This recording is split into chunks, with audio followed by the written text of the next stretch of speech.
Hello everyone, this is Sunil Jangra. तो आज की इस वीडियो के अंदर हम करने वाले हैं वन शॉट ऑफ डेरिवेशन। अब आप सोचोगे कि डेरिवेशन तो आपने वन शॉट के जो फुल पोर्शन करवाए हैं उनके अंदर भी करवाई है। तो देखिए, ये जो टॉपिक है इनकी डिमांड आ रही थी, बच्चे बोल रहे हैं कि सिर्फ डेरिवेशन को वन शॉट में करवाया जाए चैप्टर वाइज। तो आज चैप्टर फर्स्ट की बारी है एंड इसी तरह हम वन शॉट में पूरी क्लास 12th फिजिक्स की सारी डेरिवेशन करेंगे, बट वन बाय वन आपको मिलती जाएंगी वीडियोस। आज करेंगे चैप्टर फर्स्ट की जितनी डेरिवेशन है उनको एक ही वीडियो के अंदर फिनिश कर देंगे एंड बेस्ट वे में आपको समझा दूंगा एंड गारंटी है इसके बाद आप कोई भी डेरिवेशन भूलोगे नहीं। ठीक है, तो चैप्टर नंबर फर्स्ट की बारी है, इसे शुरू करते हैं, जो कि है हमारा इलेक्ट्रिक चार्जेस एंड फील्ड। अगर चैनल को सब्सक्राइब नहीं किया, सब्सक्राइब कर लेना, बेल आइकन को प्रेस कर लेना एंड साथ में टेलीग्राम चैनल है सुनील जांगड़ा सर के नाम से, उसे जरूर ज्वाइन कर लेना। तो चलिए शुरू करते हैं हमारी आज की इस क्लास को। स्टार्ट करते हैं चैप्टर नंबर फर्स्ट से। ठीक है, मैं यहाँ पे लिख देता हूं कौन सा चैप्टर चलेगा हमारा अभी। चैप्टर नंबर है हमारा फर्स्ट, जो कि है इलेक्ट्रिक चार्जेस एंड फील्ड। ठीक है, ये हमारा चैप्टर रहने वाला है। ठीक है, एक बार मैं देख लूं वहां कॉर्नर तक सही दिख रहा है जी, वहां बिल्कुल सही दिख रहा है। एंड अब इस चैप्टर से रिलेटेड जितने भी आपके सिलेबस में डेरिवेशन होंगी वो सारी मैं करवा दूंगा। ठीक है, तो सबसे पहले जो डेरिवेशन आती है आपके पास वो कौन सी आती है? वो आती है कूलम्स लॉ से रिलेटेड। ठीक है, किससे आती है? कूलम्स लॉ से रिलेटेड आती है। तो कूलम्स लॉ से रिलेटेड जितनी भी डेरिवेशन है, मतलब जैसे कूलम्स लॉ है, ठीक है, एंड इसकी जो वेक्टर फॉर्म है वो सारी हम इसके अंदर करेंगे। साथ में फिर इलेक्ट्रिक फील्ड आएगा, एक पॉइंट चार्ज आएगा, एक्सियल, इक्वेटोरियल, सब चीजें इसके अंदर करने वाले हैं। ठीक है, चैप्टर फर्स्ट है, अभी साइड में मैंने लिख दिया है। तो देखिए, कूलम्स लॉ क्या कहता है कि जैसे आपके पास दो चार्जेस हैं, एक चार्ज ये रहा आपके पास Q1 और एक चार्ज ये रहा आपके पास Q2, इनके बीच में डिस्टेंस है R। तो कूलम्स लॉ क्या बताता है आपको? ये वाला यूज करते हैं। देखिए, कूलम्स लॉ क्या बताता है कि दो चार्जेस के बीच की फोर्स बताता है। दो चार्जेस के बीच की क्या बताता है? फोर्स बताता है। तो ये फोर्स किस तरह से होती है? ये फोर्स होती है डायरेक्टली प्रोपोर्शनल इन दोनों चार्जेस के मैग्नीट्यूड का जो प्रोडक्ट है, एंड इनवर्सली प्रोपोर्शनल होती है किसके? Square of distance between them के। तो हो गया ये। ठीक है, बस इसके बाद F डायरेक्टली होगा किसके? Q1 Q2 by R square. ठीक है, तो F प्रोपोर्शनलिटी को खत्म किया तो इक्वल आ गया एंड यहाँ पे मैंने एक स्मॉल k लगा दिया एंड यहाँ पे लिख दिया Q1 Q2 by R square. तो ये फॉर्मूला है हमारा कूलम्स फोर्स का। बट यहाँ पे अभी ये डेरिवेशन कंप्लीट नहीं है। क्यों? क्योंकि देखिए, जो k है उसकी वैल्यू क्या है? उसकी वैल्यू होती है 1/4 pi epsilon not epsilon r। Epsilon r क्या है? Epsilon r is the relative permittivity. Clear है? अब ये रिलेटिव परमिटिविटी कितनी होती है? देखिए, अभी दो चार्जेस हैं, दो चार्जेस के बीच में अभी क्या है? हम मान लेते हैं यहाँ पे क्या है? एयर या फिर वैक्यूम मान लेते हैं। क्या मान लेते हैं? वैक्यूम, एयर या फिर वैक्यूम। क्लियर है? तो एयर या वैक्यूम के लिए जो ER होता है वो 1 होता है। तो यहाँ पे K कितना हो गया? 1/4 पाई एप्सिलॉन नॉट हो गया। मीन्स ये वाला जो फॉर्मूला आपके पास, ये जो फॉर्मूला ये क्या बन गया? अब ये बन गया F is equal to 1/4 pi epsilon not Q1 Q2 by R square. तो ये हुआ आपका फॉर्मूला कूलम्स लॉ का। किसके लिए? वैक्यूम के लिए। किसके लिए हुआ ये? वैक्यूम के लिए हुआ। क्लियर है इतनी चीज? किसके लिए हो गया ये? वैक्यूम के लिए हो गया। अब देखिए आगे, अभी लिखा हमने किसके लिए? ये वैक्यूम के लिए। अगर हमें मीडियम के लिए लिखना हो फिर क्या करेंगे? देखिए, तो मीडियम के लिए अगर आप लिखना है मीडियम के लिए, तो मीडियम के लिए हम क्या करेंगे? FM लिख देंगे। इसको क्या लिख देंगे? FM। एंड इसको वैक्यूम के लिए आप नोट भी लिख सकते हो, वो आपकी मर्जी है। तो देखिए, इसको लिखेंगे 1/4 पाई। देखिए, यहां वैक्यूम था तो नोट आ गया, यहां पे आ जाएगा एप्सिलॉन। फिर से वही, इस एप्सिलॉन की वैल्यू क्या होती है? ये होती है एप्सिलॉन नॉट एप्सिलॉन r।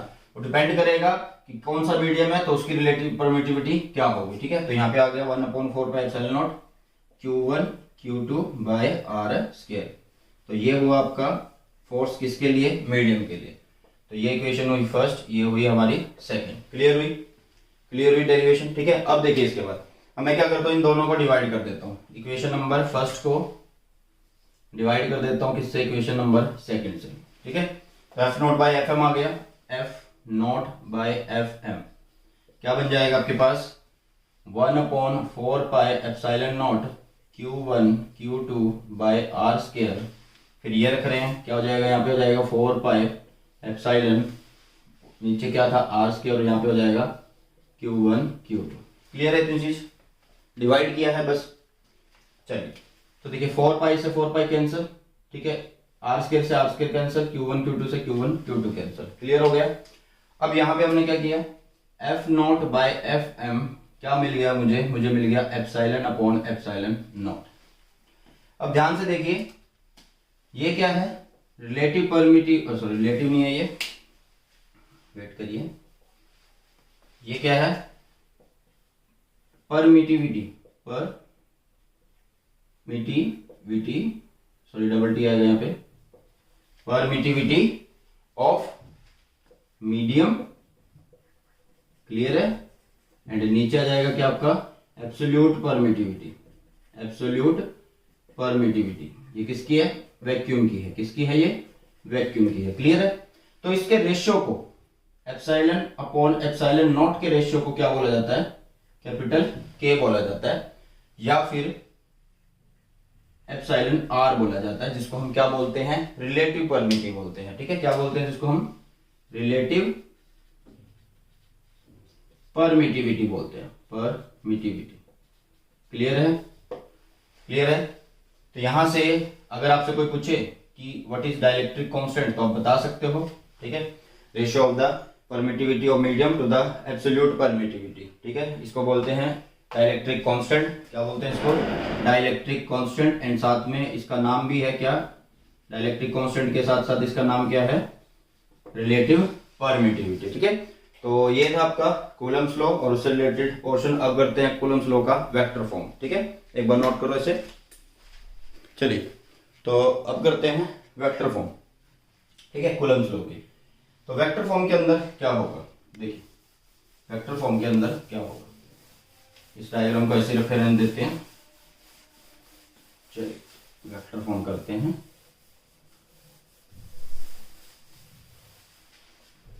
देखिए वेक्टर फॉर्म में क्या होगा कि मान लीजिए वही चार्जेस आपके पास, कौन से चार्जेस हैं, Q1 एंड Q2 चार्ज है। एंड यहाँ ये चीजें मैं नहीं बताऊंगा कि Q1 पॉजिटिव है, ये नेगेटिव है, ये सारी चीजें बेसिक है, ये पढ़ा दिया है किसके अंदर, वन शॉट के अंदर। यहाँ सिर्फ डेरिवेशन करेंगे हम। ठीक है, चलिए अब यहाँ पे दो चार्जेस हैं, दोनों के बीच में डिस्टेंस है r, तो लगेगी फोर्स। ये क्लियर है, चाहे वो अट्रैक्टिव हो या रिपल्सिव हो। अब कूलम्स लॉ जो हम कर रहे हैं किसमें, वेक्टर फॉर्म में। वेक्टर फॉर्म क्यों कर रहे हैं, वेक्टर फॉर्म की क्या जरूरत पड़ गई, वेक्टर फॉर्म की क्या जरूरत पड़ गई, फॉर डायरेक्शन। कि जो फोर्स है उसका नेचर तो हमें पता है, रिपल्सिव है, अट्रैक्टिव है, बट डायरेक्शन क्या है, ये इस पे फोर्स लगाता है, किधर लगा रहा है, इधर लगा रहा है या उधर लगा रहा है। सेम इसके लिए केस है। ठीक है, मान लीजिए दोनों प्लस हैं, ये भी प्लस है और ये भी प्लस है, तो ये इस पे फोर्स लगाएगा, ये इस पे फोर्स लगाएगा। ठीक है, मान लीजिए पहले वाले ने सेकंड वाले पे फोर्स लगाई, तो उसको मैंने लिख दिया क्या, सेकंड वाले पे फोर्स लग रही है, पहले वाला लगा रहा है, तो ये आ गया। क्लियर है। इसी तरह इधर फोर्स लगेगी, कौन लगा रहा है, फर्स्ट वाले पे फोर्स लग रही है, कौन लगा रहा है, सेकंड वाला, तो इस तरह से। ठीक है, अब एक बात देखिए, जब आप कहां से कहां जा रहे हैं, जब आप फर्स्ट पे फोर्स लगा रहे हैं सेकंड वाला, तो जो डिस्प्लेसमेंट है वो कहां से कहां हो रही है, 2 से 1 हो रही है। कहां से कहां हो रही है, 2 से 1। इसी तरह से जब फोर्स लग रही है सेकंड के ऊपर, तो डिस्प्लेसमेंट कहां से हो रही है, 1 से 2 पर हो रही है। कहां पर हो रही है, 1 से 2 पर हो रही है। क्लियर है, हो गया बस। फिर अब कूलम्स लॉ हमें पता है कि F क्या होता है, F होता है 1/4 pi epsilon not Q1 Q2 by R का स्क्वायर। अगर आपने बनाना है इसको वेक्टर, मान लीजिए आपने इसको वेक्टर बनाना है, तो इधर वेक्टर लिखोगे, तो ये वेक्टर नहीं बना। उधर हमें कोई ना कोई एक वेक्टर क्वांटिटी का यूनिट वेक्टर मल्टीप्लाई करना पड़ेगा। तो 1/4 पाई एप्सिलॉन नॉट एक कांस्टेंट है, Q1 एंड Q2 क्या है, एक कांस्टेंट है। कांस्टेंट नहीं कह सकते, मतलब एक स्केलर है, ये कह सकते हो। ठीक है, एंड R स्क्वायर ये है डिस्प्लेसमेंट। ठीक है, तो मतलब यहाँ पे हम R का कैप मल्टीप्लाई कर देंगे। एंड R कैप क्या होता है, R cap is equal to R magnitude, sorry R vector upon R magnitude. Clear है। तो एफ वेक्टर के बन गया आपके पास क्या, 1/4πε0 Q1 Q2 by are square. Clear है।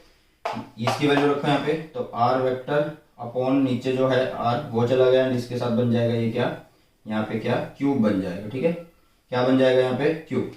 क्लियर है। तो ये बन गई वेक्टर फॉर्म। अब अगर आपने 2 1 लिखनी है तो आप यहाँ पे 2 1 कर दो। मैंने बताया कि जब सेकंड में फोर्स लग रही है, फर्स्ट वाला लगा रहा है तो डिस्प्लेसमेंट 1 से आ रहे हैं, तो यहाँ पे 1 2 एंड 1 2 हो जाएगा। अगर आपने लगानी है क्या, अगर आपने लिखनी है 1 2 का, तो आप क्या लिखोगे, 1/4πε0 Q1 Q2 बाय R 2 1, यहाँ 1 2 यहाँ 2 1 क्यूब एंड 2 1 वेक्टर। तो ये हो गई आपकी वेक्टर फॉर्म। ठीक है। एंड दो फोर्सेस देखिए, एक उधर जा रही है एक इधर जा रही है। ठीक है, both forces are in opposite direction, means F12 vector is equal to minus of 2 1 vector, means F12 vector plus F21 vector is equal to 0। F12 vector plus F21 vector is equal to 0। तो यहाँ पे क्या पता लगा कि जो net force है, net force वो क्या है, 0 है। Net force is 0, net force is 0। Clear है, इतनी चीज समझ में आ गई कि कूलम्ब्स लॉ क्या है। ठीक है, अब चलते हैं इलेक्ट्रिक फील्ड पर। ठीक है, electric field due to a point charge. Chapter हमारा ये कौन सा चला हुआ है अभी तक, चैप्टर हमारा फर्स्ट चला हुआ है, ये चैप्टर फर्स्ट ही चला हुआ है। ये कॉर्नर में लिखा हुआ है, इसको अब रब नहीं करेंगे, पता रहता रहेगा कि फर्स्ट की डेरिवेशन कर रहे हैं। अब देखिए, तो अब हमारे पास आएगा टॉपिक इलेक्ट्रिक फील्ड से पहले सुपरपोजिशन आता है, सुपरपोजिशन प्रिंसिपल। तो उसकी बात कर लेते हैं, सुपरपोजिशन प्रिंसिपल। इसकी डेरिवेशन बहुत आसान है। ठीक है, इसको देखो क्या करना होता है आपने, मैं इसको एक ही बार में यहाँ पे समझा देता हूँ। इलेक्ट्रिक फील्ड और फोर्स के लिए, ठीक है, फोर्स के लिए एंड इलेक्ट्रिक फील्ड के लिए। ठीक है, दोनों ही क्वांटिटी कैसी है, वेक्टर क्वांटिटी है। तो कहने का मतलब, जब एक सिंगल चार्ज को, मान लीजिए आपके पास एक सिंगल चार्ज है इस तरह से ये, ठीक है, यहाँ पे बहुत सारे चार्जेस रख लेते हैं इसके साइड्स में हम। ठीक है, ये रख लिया और यहाँ पे हो गया QN, ये डिस्टेंस है इनके बीच में कुछ ना कुछ। ठीक है, तो ये वाला जो चार्ज होते हैं, जो चारों के चार्ज होते हैं, ये इस पे फोर्स लगा रहे होते हैं। ये कॉन्सेप्ट हमने समझे हो, ये इस पे फोर्स लगा रहा है, ये इस पे फोर्स लगा रहा है, ये इस पे, ये इस पे। ठीक है, मतलब अब एक सिंगल पे जो फोर्स लग रही होगी, जो टोटल फोर्स होगी वो क्या होगी, टोटल फोर्स क्या होगी, वो इन अकेले अकेले फोर्सेस का, इंडिविजुअल फोर्सेस का वेक्टर सम होगी। बस ये होता है सुपरपोजिशन प्रिंसिपल, और कुछ नहीं है।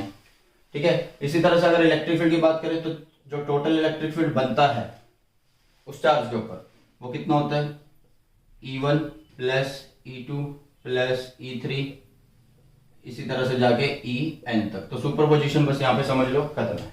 क्लियर है, ये होता है सुपरपोजिशन प्रिंसिपल। अब चलते हैं इलेक्ट्रिक फील्ड के ऊपर। ठीक है, चलिए, तो electric field due to a point charge हम करते हैं।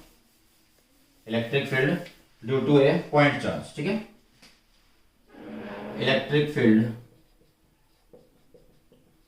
Due to a point charge. अब electric field due to a point charge समझने से पहले हमें एक चीज पता होनी चाहिए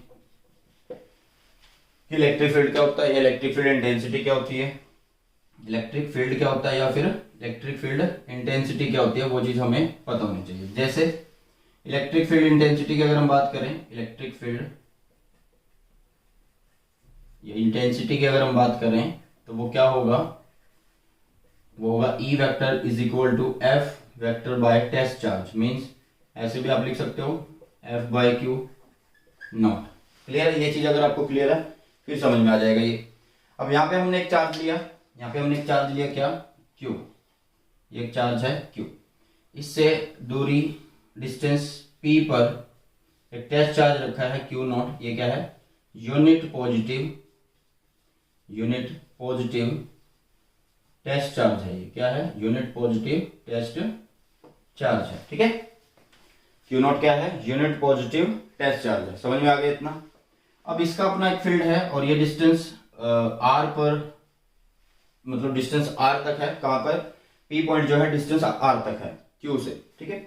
अब एक बात देखिए, हमें लिखना है क्या, electric field due to a point charge लिखना है। तो फर्स्टली एक केस बनना है, देखिए ये कि ये जो वो केस है कि यहाँ पे एक चार्ज है, यहाँ पे एक चार्ज है, तो दोनों के बीच में जब भी दो चार्ज सेपरेट होते हैं कुछ डिस्टेंस से, उनके बीच में फोर्स लगती है, वो फोर्स क्या होगी, F इज इक्वल टू, दो चार्ज हैं Q not K small k, ठीक है, एंड नीचे आ जाएगा क्या, इनके बीच का डिस्टेंस का स्क्वायर, ठीक है, ये हो गई फोर्स। एंड हमें पता है कि E क्या होता है, E क्या होता है, F बाय Q नॉट होता है। तो यहाँ पे F की वैल्यू लिखो, कितने आएगी, Q naught by R square into 1 by Q naught है, ये रहा। तो Q नॉट से Q naught cancel, means electric field आ गया आपके पास क्या, K Q by R square. मतलब इलेक्ट्रिक फील्ड जिस चार्ज की वजह से होता है वो आएगा फॉर्मूले के अंदर, ठीक है। तो यहाँ पे बन गया क्या, E is equal to 1/4 pi epsilon naught Q by R square. तो ये हो गया आपके पास electric field due to a point charge, electric field due to a point charge हो गया। क्लियर है इतनी चीज, ठीक है। एंड इसका सुपरपोजिशन हमने पहले ही लिख दिया ऊपर। तो अब चलते हैं electric field intensity due to dipole, ठीक है। Electric field intensity due to dipole पर चलते हैं, ठीक है। Electric field intensity due to dipole, ठीक है, चलिए क्लियर है। Electric field intensity due to dipole. अब ये डाइपोल की वजह से इलेक्ट्रिक फील्ड, तो डाइपोल सबको पता होगा कैसा होता है। एक छोटा सा वर्जन यहाँ पे बना लेते हैं, ठीक है, ज्यादा बड़ा नहीं, बस यहाँ पे ये बनाया, ये नेगेटिव होता है, ये पॉजिटिव होता है, इनके बीच का डिस्टेंस 2a होता है, मीन्स a एंड a, ये इसका सेंटर होता है, ठीक है। एंड एक डाइपोल मोमेंट होती है, ठीक है, dipole moment, electric dipole moment, जिसको हम P से शो करते हैं। किससे शो करते हैं, P से शो करते हैं, जो हमेशा नेगेटिव से पॉजिटिव होती है। सिर्फ ये चीज याद रखिए, ठीक है। अब हमें इलेक्ट्रिक फील्ड इंटेंसिटी निकालनी है दो केसेस के लिए, अभी के लिए, जो CBSE बोर्ड के सिलेबस में है, ठीक है। एट एनी पॉइंट है नहीं है सिलेबस में, अगर आप चाहोगे तो मैं वो भी करवा दूंगा, ठीक है। चलिए, तो यहाँ पे क्या है, एक्सियल के लिए करते हैं, एक्सियल लाइन के लिए, ठीक है। अभी करते हैं इसको। तो सबसे पहले हम क्या करेंगे, डाइपोल बनाएंगे। जैसे कि हमने यहाँ पे एक डाइपोल बनाया इस तरह से, ये डाइपोल बनाया, जो ये नेगेटिव है, ये पॉजिटिव है, ये इसका सेंटर है O, तो यहाँ पे डिस्टेंस है A एंड यहाँ पे डिस्टेंस है A। क्लियर है इतनी चीज, ये है A एंड ये है A। एक्सियल लाइन पर, एक्सियल लाइन मतलब इन दोनों चार्जेस के बीच में से जो लाइन जारी होगी वो होगी इसकी एक्सियल लाइन। ये क्या है, एक्सियल लाइन है। क्लियर है इतनी चीज समझ में आई कि ये एक्सियल लाइन है। अब इस एक्सियल लाइन पे पॉइंट, कोई भी पॉइंट हो सकता है। मान लीजिए हमने यहाँ पे पॉइंट लिया P, जिसपे क्या रखा है, टेस्ट चार्ज रखा है Q नॉट। एक चीज याद रखना, जो भी ये चार्ज होता है इसका डिस्टेंस हमेशा डाइपोल के सेंटर से कंसीडर करते हैं, ठीक है। तो यहाँ पे होगा क्या, ये सेंटर से लिया डिस्टेंस, ये इस पे हो गया, तो इसको लिखा हमने R। क्लियर है। एंड ये डिस्टेंस यहाँ से यहाँ कितना हो गया, R minus A, and full distance कितना हो गया, यहाँ से यहाँ तक का R प्लस A हो गया। इतनी चीज क्लियर। अब इस पॉइंट पे फील्ड कैसा है, इस पॉइंट पे फील्ड कैसा है, देखिए पॉजिटिव से फील्ड कैसा निकलता है, बाहर। इसको नाम दे देते हैं B, इसको नाम दे देते हैं A। तो पॉजिटिव से फील्ड होता है बाहर, तो फील्ड यहां से ऐसे जा रहा होगा, तो यहां से ऐसे गया, तो इसका मतलब कि यहां से जो फील्ड है वो इस तरह से है, इस पॉइंट पे, जिसको नाम दे सकते हैं हम EB।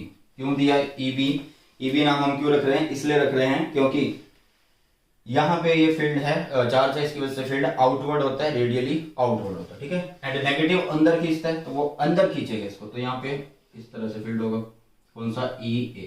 क्लियर है इतनी चीज, ठीक है। अब नेट की क्या डायरेक्शन होगी वो भी बात करेंगे हम, ठीक है। तो अभी के लिए हमें मिल गया कि EA एंड EB इस पॉइंट पर इस तरह से हैं, अपोजिट हैं। तो पहले हमें EA निकालना है, फिर EB निकालना। चलिए, तो EA अगर लिखे हम, वो क्या होगा, EA इज उधर, मतलब ड्यू टू नेगेटिव चार्ज। तो इलेक्ट्रिक फील्ड का फॉर्मूला क्या होता है, कि जिस चार्ज की वजह से माइनस Q बाय डिस्टेंस कितना है यहाँ से यहाँ तक का, R square, R plus A का स्क्वायर, ठीक है। बट हम लिख रहे हैं यहाँ पे मोड, तो इसलिए हो जाएगा प्लस, ठीक है।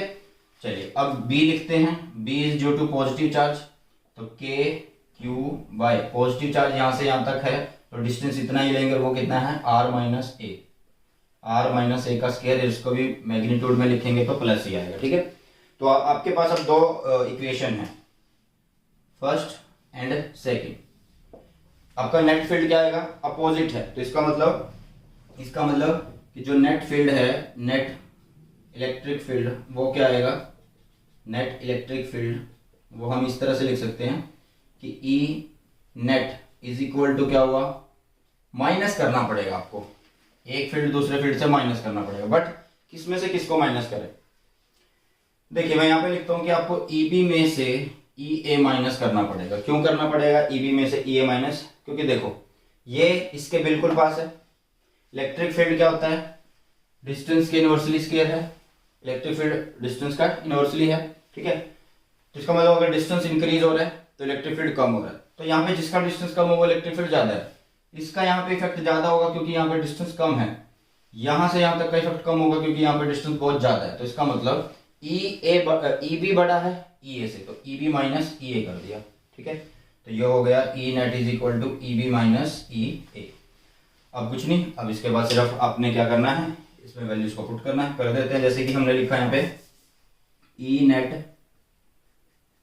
नेट जिसको एक्सेल बोलेंगे हम बाद में, ई बी कितना है के Q by are minus A का square minus K Q by are plus ए का स्क्वायर।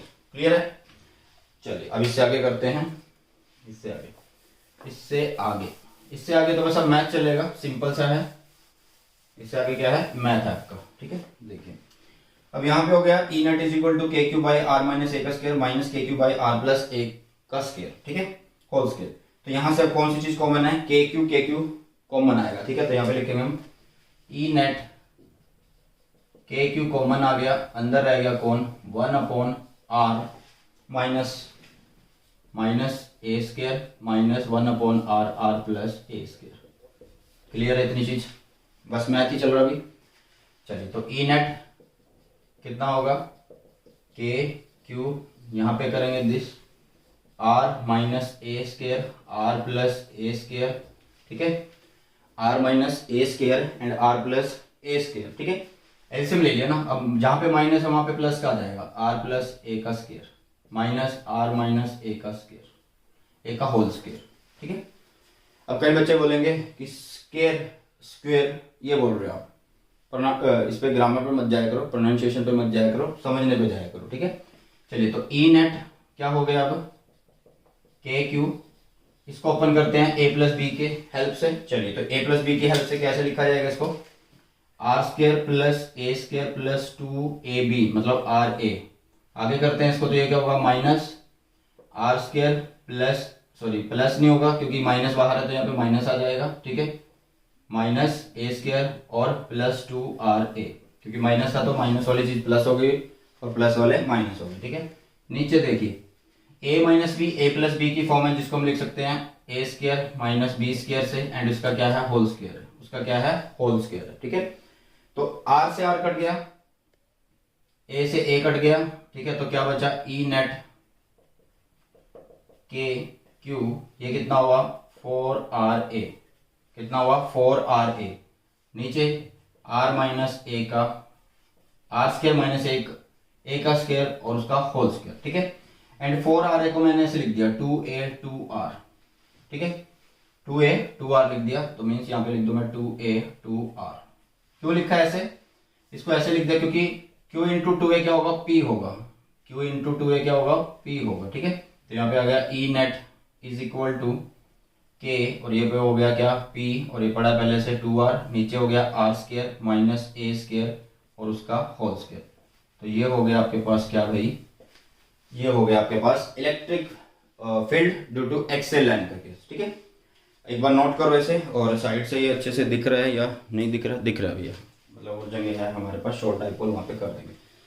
चलिए तो अब करते हैं शॉर्ट डाइपोल की बात, जो एग्जाम में जिससे रिलेटेड आपके पास न्यूमेरिकल आ सकता है वो शॉर्ट डाइपोल से रिलेटेड आ सकता है। किससे रिलेटेड आ सकता है, शॉर्ट डाइपोल से, मतलब आपका डाइपोल छोटा हो जाए। अगर आपका डाइपोल छोटा होगा तो आपका जो डाइपोल का डिस्टेंस है मतलब a है वो बहुत छोटा जाएगा, किससे, ये r से। ठीक है, तो यहाँ पे हम लिखेंगे R is very very greater than A. तो यहाँ पे हम क्या करेंगे, ए को नेग्लेक्ट कर देंगे, तो ई आ जाएगा हमारे पास कितना, के 2pr, नीचे क्या बनेगा 4, क्यों बनेगा, स्केयर ए स्केयर खत्म हुआ तो 2 4 बन गया, और इस r ने कट कर दिया इसको, तो means e is equal to हुआ क्या, क्या हुआ 2kp by r cube, 2kp by r cube हो गया। ठीक है, इतनी सी समझ में आ गई आपको। Electric field intensity due to dipole at axial line समझ में आ गया। एक बार स्क्रीनशॉट लो, फिर आगे चलते हैं इक्वेटोरियल पर। ठीक है, चलिए अभी देखिए, अब करते हैं इक्वेटोरियल के लिए। तो इक्वेटोरियल में क्या हो सकता है, इक्वेटोरियल में क्या हो सकता है देखिए, और अभी तक हमारा ये चैप्टर चल रहा है कौन सा, चैप्टर फर्स्ट, कौन सा चल रहा है, चैप्टर फर्स्ट चल रहा है, वो लिखा भी हुआ। ठीक है, चलिए अभी हमें करना है equatorial, electric field intensity due to dipole at equatorial line. ठीक है, इक्वेटोरियल लाइन। तो इसमें सबसे पहले आपको डायग्राम बनाना है। डायग्राम अगर क्लियर हुआ तो सारी चीज क्लियर होगी। ठीक है, देखिए मैंने लिया यहाँ पे एक डाइपोल,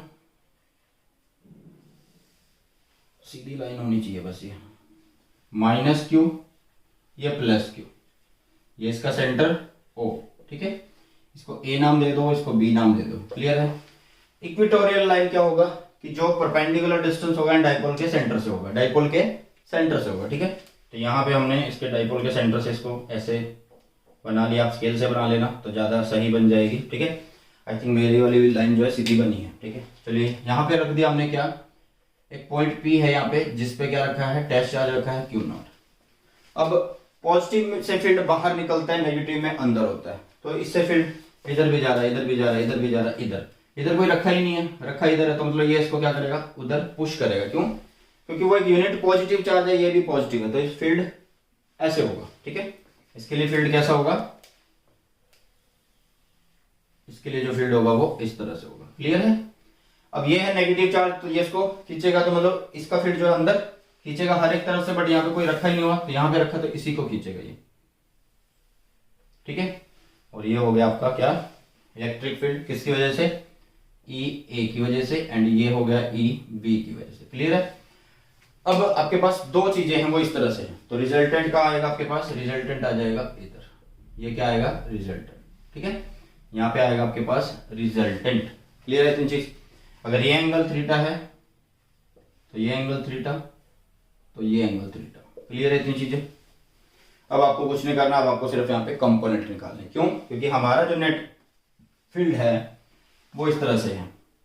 मैं इसको थोड़ा मिरर इमेज बना रहा हूं इसकी, ई बी एंड ई ए है, इस तरह से, मतलब एक ट्रायंगल ऊपर वाला बन रहा है, एक नीचे वाला बन रहा है, जिसमें ये बेस है, ट्रायंगल बन रहा है तो मतलब ये बेस है, इसमें ये बेस है। तो आपको कुछ नहीं करना, कंपोनेंट निकालना है, मीन्स ये वाले कंपोनेंट जो कि यहाँ पे होंगे और ये यहाँ पे होंगे। ठीक है, तो कंपोनेंट हम कैसे निकालते हैं, कंपोनेंट, मान लीजिए अभी आपको क्या चाहिए, एंगल, आपका इलेक्ट्रिक फील्ड इधर जा रहा है तो हमें कंपोनेंट इधर के चाहिए बस। ठीक है, उधर की निकालने की जरूरत नहीं है। तो मतलब अगर मैं ऊपर वाला ट्रायंगल लूं, ये वाला, तो इसमें मैं किसको निकाल रहा हूँ, बेस को, तो बेस किस में आता है, कोस के अंदर। ठीक है, तो cos theta is equal to base upon hypotenuse, hypotenuse कितनी है वो भी बात कर लेते हैं पहले। डाइपोल के यहाँ तक जो सेंटर, डाइपोल के सेंटर से यहाँ तक जो डिस्टेंस होता है वो कितना होता है, आर। तो ड्यू टू पाइथागोरस थ्योरम ये डिस्टेंस हो जाएगा R square plus A square का 1/2, और ये भी हो जाएगा R square plus A square का 1/2, कितना हो गया, 1/2। क्लियर है, डायग्राम क्लियर होना चाहिए बस। ठीक है, चलिए ऊपर वाले के लिए करते हैं कोस थीटा, बेस, बेस कितना है, ये जो इधर जा रहा है, हमें नहीं पता, इसको नाम दे देते हैं सी, तो ये पीसी हो गया, नीचे ऊपर हाइपोटेन्यूस कौन है, ई बी। ठीक है, तो मतलब पीसी की वैल्यू कितनी आई, ई बी कोस थीटा आई। ठीक है, अगर हम नीचे वाले के लिए अप्लाई करेंगे सेम आएगी, पीसी की वैल्यू क्या, ई ए कोस थीटा, तो एक ही डायरेक्शन में आएंगे दोनों, क्यों, पीसी और पीसी आ गए। ठीक है, तो इधर आ रही है हमारे पास क्या, ई बी कोस थीटा, और इधर आ रहा है हमारे पास क्या, ई ए कोस थीटा। तो net electric field is due to only the cos component. ठीक है, तो यहाँ पे लिख सकते हैं कि ई जो है वो E A cos theta plus E B cos theta से है। ठीक है, तो फर्स्टली हमें क्या करना पड़ेगा, ई ए एंड ई बी लिखना पड़ेगा, फिर उनको पुट करेंगे। cos थीटा वैसे भी कॉमन आ रहा दोनों में, ठीक है। चलिए तो ई ए लिखते हैं, E A is due to negative charge, तो माइनस के क्यू। जहां तक पूछा हो, यहां से यहां तक का बोला है, तो यहाँ का डिस्टेंस कितना है, R square plus A square, 1/2 है डिस्टेंस, बट हमें उसका स्क्वायर करना है, तो ये 2 कैंसिल हो गया, मीन्स अब यहाँ पे हमारे पास क्या बच गया है, ओनली ये बच गया, ठीक है, ये बच गया, ये क्या है, आर स्क्वायर। अब इसका हम मैग्नीट्यूड ही लिखेंगे, तो ये प्लस हो जाएगा, ठीक है, क्या लिखेंगे, प्लस हो जाएगा, तो यहाँ पे आ गया plus K Q by R square plus A square, तो ये फर्स्ट इक्वेशन हुई। सेम हम केस करेंगे ईबी के लिए, EB is due to positive charge, तो कैसे लिख सकते हैं, के क्यू, पहले से पॉजिटिव है, सेम डिस्टेंस है वही यहाँ से यहाँ तक, और उसका स्क्वायर करेंगे, तो R square plus A square और उसका स्क्वायर हो गया, क्लियर है। अब आप देखिए इक्वेशन फर्स्ट एंड सेकंड क्या शो करता है, it show E A is equal to E B, E A जो है वो ई बी के इक्वल है, E A is equal to E B, ठीक है। तो ई ए अगर ई बी के इक्वल है, तो इसका मतलब ये इक्वेशन क्या बन सकती है, जो हमारी मेन इक्वेशन है, ठीक है, तो वो बन जाएगी E is equal to 2 E A cos theta, ठीक है, या 2 ई बी कॉस थीटा, इस तरह से बन सकती है। क्यों, क्योंकि ये और ये सेम है, तो यहाँ पे ई ए रखो या ई बी रखो, जैसे यहाँ पे ई बी है तो ई ए रख दो तो 2 बन जाएंगे ना, या यहाँ पे ई ए की जगह ई बी रख दो तो 2 ई बी बन जाएगा, बात एक ही है। तो E is equal to 2 into E A कितना है, ये रहा K Q by R square plus A square this. अब cos थीटा की अगर हम बात करें, cos थीटा कहां से निकल देगा, राइट एंगल ट्रायंगल से निकलेगा, चाहे आप इस साइड से निकाल लो, ठीक है, राइट एंगल ट्रायंगल, या फिर आप इस साइड से निकाल लो, आपकी मर्जी है, किसी भी साइड से आप निकाल सकते हो, ठीक है। मैंने इधर वाला जो है ट्रायंगल लिया, तो क्या बनेगा, cos थीटा जो होता है बेस, बेस इज दिस, जो कि है a upon hypotenuse, hypotenuse is R square plus A square 1/2।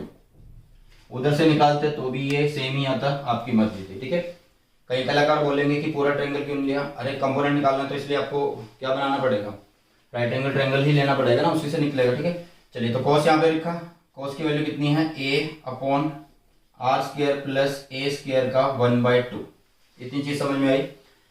E is equal to 2 into K Q A upon R square plus A square, R square plus A square 1/2, तो ये base same हुआ तो power add हो गई, तो कितना बन गया यहाँ पे 3/2, एंड Q इंटू 2a क्या बोलते हैं उसको, P बोलते हैं, तो यहाँ पे बन गया K P by R square plus A square 3/2, जो कि है आपका electric field due to equatorial line, electric field due to equatorial line है आपका, ठीक है।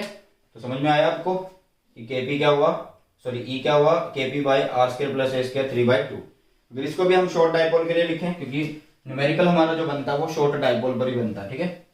अगर हम इसको करें किसके लिए, शॉर्ट डाइपोल के लिए, किसके लिए करते हैं, शॉर्ट डाइपोल के लिए, तो कैसे होगा, देखिए केपी हो गया R square plus A square 3/2। Short dipole का मतलब है कि जो आर डिस्टेंस है वो ज्यादा हो जाए एंड डाइपोल हो जाए छोटा, मतलब ए डिस्टेंस जो है वो बहुत छोटा हो जाएगा, तो यहाँ पे ए निगलेक्ट हो जाएगा, तो बनेगा क्या, ई इज इक्वल टू के पी बाय आर स्क्वायर बचा अंदर और उसके पावर है 3/2, आर स्क्वायर 3/2, तो 2 कट गया ऐसे, तो बच गया क्या, आर क्यूब, ठीक है। एंड अगर आपको याद हो, अभी हमने किया था एक्सियल के लिए शॉर्ट डाइपोल, जो कितना था 2kp बाय आर क्यूब था, ठीक है, एक्सियल के लिए, किसके लिए, एक्सियल के लिए। अब इसमें देखिए kp बाय आर क्यूब किसके लिए है, इक्वेटोरियल के लिए है, तो इसका मतलब E axial is equal to 2e equatorial, ठीक है, E axial is equal to 2 equatorial, clear है। तो ये हुआ electric field intensity due to dipole at axial and equatorial line. अब कर लेते हैं एट एनी पॉइंट, ठीक है, अब एट एनी पॉइंट भी कर लेते हैं एंड फिर चलेंगे गॉस थ्योरम की एप्लीकेशन पर, ठीक है। तो फर्स्ट चैप्टर के जितने डेरिवेशन होंगे वो सारे कंप्लीट हो जाएंगे, तो एक बार नोट कर लो इसे। चलिए आगे देखिए, एट एनी पॉइंट कर लेते हैं, आसान वे में करेंगे, ठीक है।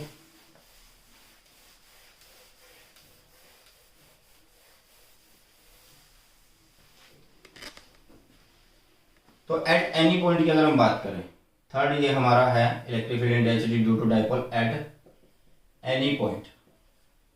एट एनी पॉइंट को करने के दो तरीके हैं, ठीक है। या तो आप आइसोलेस ट्रायंगल के हिसाब से कर लेना, या एक सिंपल तरीका है उससे कर लेते हैं, ठीक है। जैसे कि आपके पास एक डाइपोल है, ये एक डाइपोल है, ठीक है, जो कि है ये -q, ये इसका सेंटर है O, जो कि ये डिस्टेंस है a, और ये है a, और यहाँ पे है +q, ठीक है। यहाँ पे जो डाइपोल मूवमेंट है वो किस तरह से जा रहा है, इस तरह से जा रहा है, जिसकी डायरेक्शन क्या है, नेगेटिव टू पॉजिटिव है, तो हमने p लिख दिया। एट एनी पॉइंट, मैंने पॉइंट कंसीडर किया, यहाँ पे मान लीजिए मैंने एक पॉइंट लिया, ठीक है, ये पॉइंट है p, जिस पर क्या रखा होगा, एक टेस्ट चार्ज रखा होगा, test charge, unit positive test charge रखा होगा यहाँ, ठीक है, unit positive test charge, clear है। अब इसको हमने यहां से मीट कर दिया इसके साथ, ठीक है, हमने इसको यहाँ पे मीट कर दिया इसके साथ, तो ये हो गया डिस्टेंस कितना, r, कितना हो गया डिस्टेंस r। ये जो पॉइंट होगा, ये जो पॉइंट होगा, ये डिस्टेंस है r, ये डाइपोल मूवमेंट के साथ कितना एंगल बना रहा है वो लिख देंगे हम, वो बना रहा है कितना, थीटा, कितना बना रहा है, थीटा बना रहा है, ठीक है। कौन जा रहा है यहाँ पे, p, और यहाँ पे जा रहा है r आपके पास, ठीक है। अब हमें क्या करना पड़ेगा, अब हमें एक्सियल और इक्वेटोरियल दोनों के लिए पता है। मान लीजिए ये पॉइंट बोल रहा है, अगर इस पॉइंट के लिए हम इक्वेटोरियल निकाल लें और इसी पॉइंट के लिए अगर हम एक्सियल निकाल लें तो अच्छा रहेगा ना, क्यों, क्योंकि एक्सियल इक्वेटोरियल को जोड़ देंगे तो एट एनी पॉइंट आ जाएगा। अब ये ऐसे है, पॉइंट ऐसे रखा है, तो क्यों ना इसको ऐसे घुमा दो और एक बार ऐसे घुमा दो, ताकि एक बार में ये इसके पॉइंट के परपेंडिकुलर रहे और एक बार में बिल्कुल इसके एक्सियल हो जाए, ठीक है। तो उसके लिए हमें क्या करना पड़ेगा, इसके कंपोनेंट निकालने पड़ेंगे, ऐसे और ऐसे, ठीक है। तो उसको बना देते हैं, जैसे कि ये एक कंपोनेंट निकलेगा आपके पास एंड एक कंपोनेंट आपके पास ये निकलेगा, ठीक है। मतलब इस p को हमने रिजोल्व कर लिया, इस p को हमने रिजोल्व कर लिया एंड ये p की वैल्यू आ गई आपके पास क्या, p cos थीटा, कैसी आ गई, p cos थीटा उधर, एंड इधर आएगी आपके पास परपेंडिकुलर है, ये क्या आ जाएगी, p sin थीटा, क्या आ जाएगी, p sin थीटा, क्लियर है, क्लियर है। समझिए किस तरह से, ये आपके पास ये जा रहा है कौन, p, ठीक है, ये जा रहा है आपके पास डिस्टेंस r, इनके बीच में एंगल है थीटा, तो बेस कौन हुआ, ये हुआ, मतलब ये है r और ये है p, इस तरह से बन रहा है ना, थीटा यहाँ पे, ठीक है। तो वो r ही हमें निकालना है, अब बेस निकालना है, तो बेस किस में निकलता है, cos थीटा में, बेस अपॉन हाइपोटेनस, तो बेस कौन है, बेस ये हमें निकालना है, ठीक है, जो कि डिस्टेंस हमें चाहिए, कहने का मतलब, ठीक है। तो बेस अपॉन हाइपोटेनस, हाइपोटेनस कौन थी, हाइपोटेनस कौन थी, यहाँ से देखने पे ये जा रही है, इसमें कौन जा रही है, जिसको हमने रिवर्स करके लिखा, हाइपोटेनस कौन है, p, तो p means base is equal to p cos theta, ठीक है। इसी का जो वर्टिकल कंपोनेंट होगा मीन्स परपेंडिकुलर होगा वो नीचे, जो कि p sin थीटा बनाएगा, क्लियर है, इतनी चीज समझ में आई, ठीक है। चलिए अब यहां से हमें कुछ नहीं करना, एक कॉमन सी चीज देखनी है कि जब ये डाइपोल मूवमेंट ऐसे है, मतलब यहाँ पे नेगेटिव चार्ज है, यहाँ पे ये पॉजिटिव चार्ज है, यहाँ पे ये नेगेटिव चार्ज है, यहाँ पे ये पॉजिटिव चार्ज है, तो ये देखो नेगेटिव पॉजिटिव है, उसके साथ में ही p रखा हुआ है, तो इलेक्ट्रिक फील्ड का होना चाहिए, एक्सियल में यहाँ पे नेगेटिव था, यहाँ पे पॉजिटिव था, यहाँ पे पॉइंट था, तो यहाँ से फील्ड गया ऐसे और इससे फील्ड आ गया ऐसे, ऐसे था, बट नेट कहाँ पे था, कौन सा ज्यादा है, ये ज्यादा है, ठीक है, ये ज्यादा है, तो इसमें ज्यादा वाले में से हमने माइनस कर दिया था कम वाला, तो ज्यादा वाले की डायरेक्शन थी उधर, ठीक है, तो मतलब उस पॉइंट के उधर ही डायरेक्शन है नेट इलेक्ट्रिक फील्ड की, मतलब net electric field due to axial इधर होगा,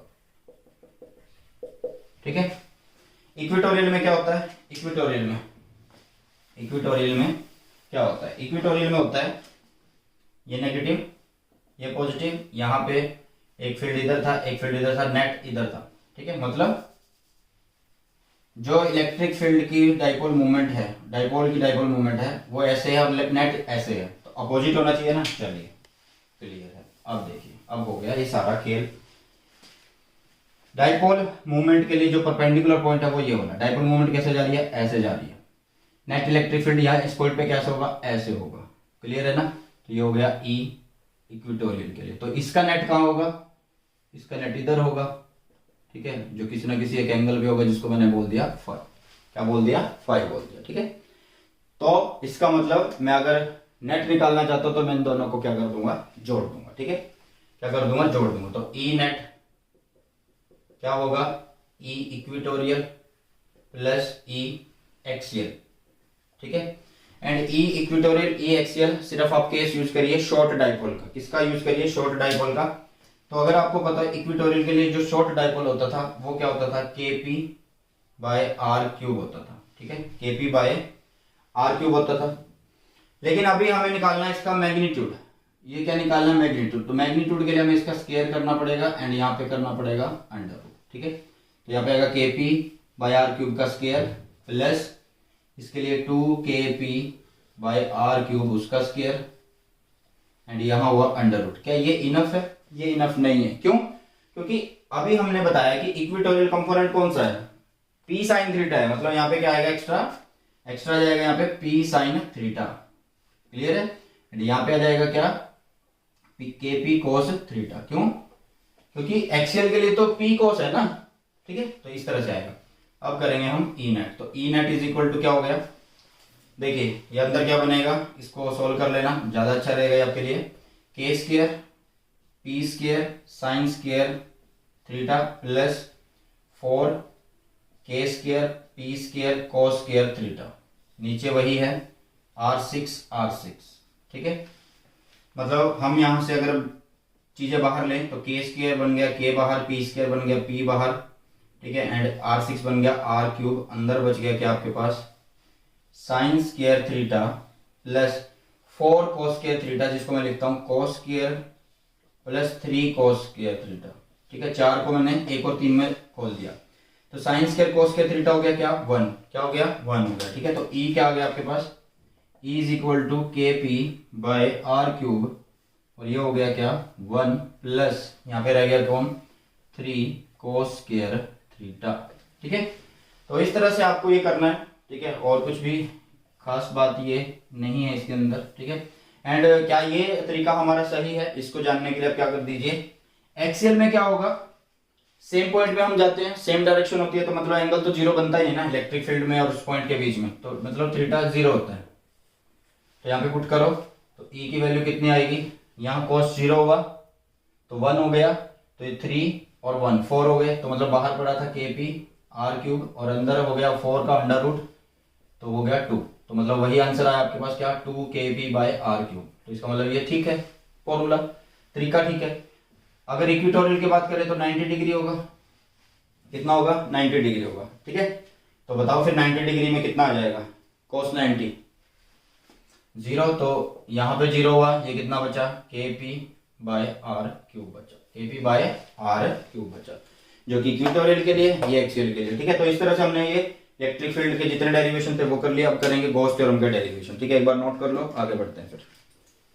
चलिए, तो ये हमने कर लिया electric field intensity due to dipole at any point. अब करते हैं टॉर्क का टॉपिक करते हैं, टॉर्क का टॉपिक। तो टॉर्क के टॉपिक में हमें क्या पढ़ेंगे कि डाइपोल किस में रखा है? डाइपोल किस में रखा है? इलेक्ट्रिक फील्ड में रखा है, ठीक है। डाइपोल किस में रखा है? इलेक्ट्रिक फील्ड में रखा है। क्लियर है इतनी चीज? चलिए, तो हम करते हैं अभी, चलिए, तो आपको अब करना है torque on a dipole placed in uniform electric field, ठीक है।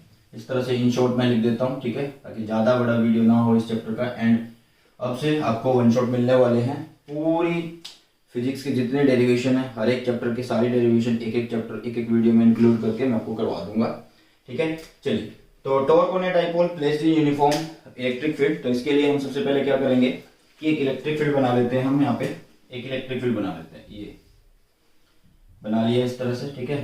इलेक्ट्रिक फील्ड कौन सा है? यूनिफॉर्म इलेक्ट्रिक फील्ड है, ठीक है।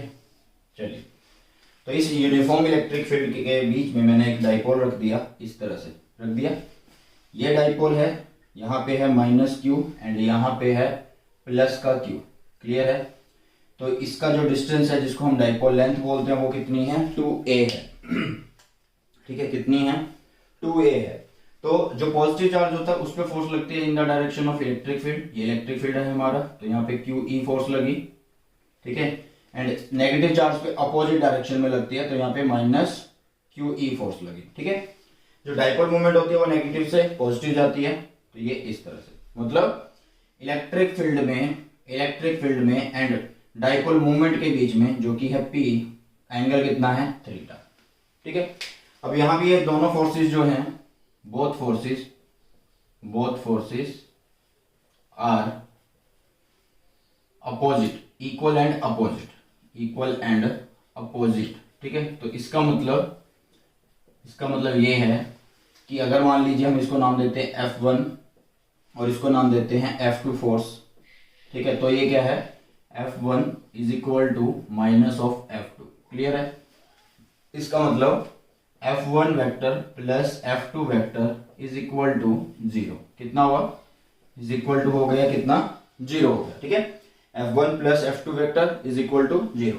क्लियर है, इतनी चीज समझ में आई। अब यहां पे क्या हुआ कि कपल ऑफ फोर्सेस हो गया, ठीक है, जिसकी वजह से यहां पे क्या बन गया, टॉर्क बन गया। ठीक है, तो हम टॉर्क लिखते हैं। टॉर्क क्या होता है हमारे पास, देखिए टॉर्क क्या होगा, फोर्स इनटू आइदर फोर्स उसका magnitude into perpendicular distance between the force, कि फोर्स के बीच में जो परपेंडिकुलर डिस्टेंस है उसकी हम बात कर रहे हैं। कौन सा परपेंडिकुलर डिस्टेंस होगा, एक फोर्स ये रही, मतलब परपेंडिकुलर डिस्टेंस इज दिस, ये वाला जो है परपेंडिकुलर डिस्टेंस है। ठीक है, तो इस परपेंडिकुलर डिस्टेंस को हम किस तरह से फाइंड आउट कर सकते हैं, देखिए किस तरह से फाइंड आउट कर सकते हैं। पहले लिखते हैं टॉर्क क्या हुआ, आइदर फोर्स उसका मैग्नीट्यूड, तो दोनों फोर्स कोई भी आप ले लीजिए, उसका मैग्नीट्यूड होगा तो प्लस में ही आएगी, तो QE हुआ, साथ में परपेंडिकुलर डिस्टेंस इज दिस। आपके पास ये ट्रायंगल बन गया एक इस तरह से, मतलब ये एंगल, तो इसका मतलब ये एंगल मान लो, वही बात है, थीटा ही है ये, तो एक ट्रायंगल बन गया नहीं ये। तो अब देखो, अगर आपको निकालना है परपेंडिकुलर तो साइन कंपोनेंट आपको निकालना है। क्या निकालना है, साइन कंपोनेंट क्या होता है, जो आपकी हाइट है जिसको हम परपेंडिकुलर बोलते हैं, और नीचे क्या आएगा, हाइपोटेनस जो कि है 2a, तो मीन्स P की वैल्यू आ गई कितनी, 2a sin थीटा आ गया। ठीक है, तो यहाँ पे लिख देंगे 2a sin थीटा। क्लियर है इतनी चीज, 2a sin थीटा।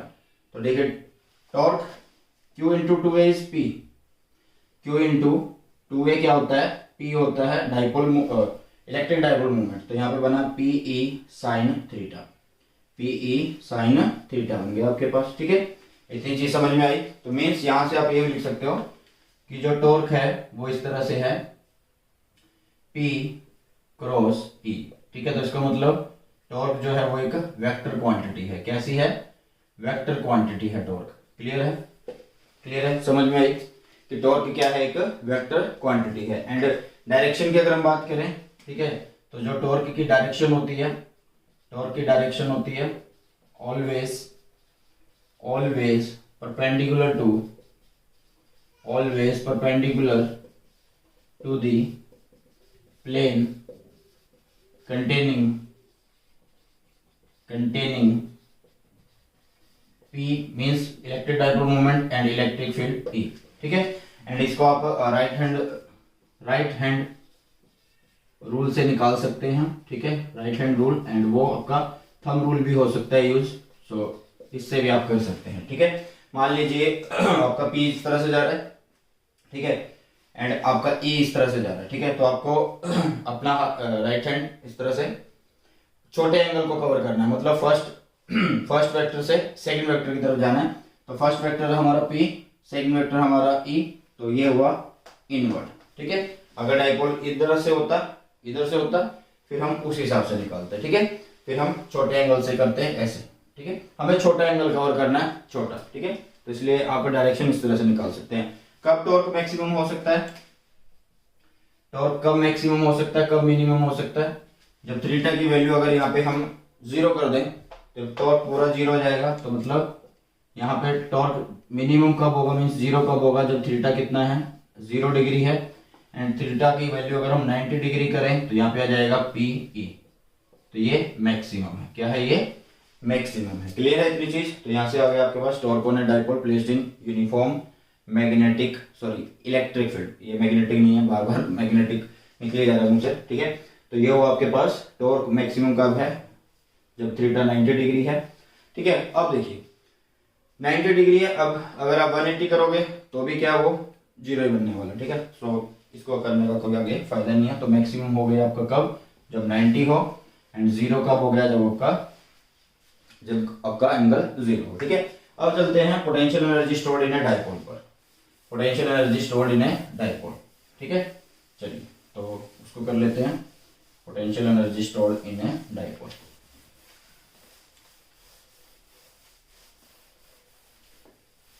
देखिए ये डाइपोल बनाया छोड़ दिया मैंने, क्यों बनाया छोड़ दिया, क्योंकि इसको हम यूज करने वाले हैं, ठीक है।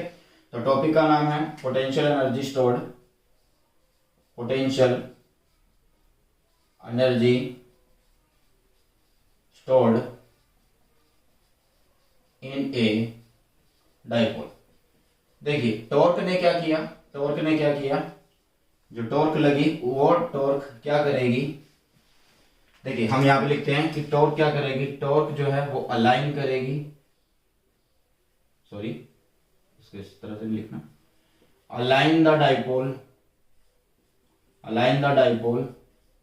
in the direction of electric field, ठीक है। टॉर्क करेगी डाइपोल को इलेक्ट्रिक फील्ड की डायरेक्शन में अलाइन, ठीक है। अब पोटेंशियल एनर्जी क्या है, पोटेंशियल एनर्जी ये है भैया amount of work done in moving the dipole against electric field, ठीक है। डाइपोल टॉर्क ने ऐसे कर दिया, अब हम इसको अपोजिट घुमाने की सोच रहे हैं, इलेक्ट्रिक फील्ड के अपोजिट घुमाने की सोच रहे हैं, उस टोटल वर्क को बोलते हैं potential energy stored in the dipole. Clear है।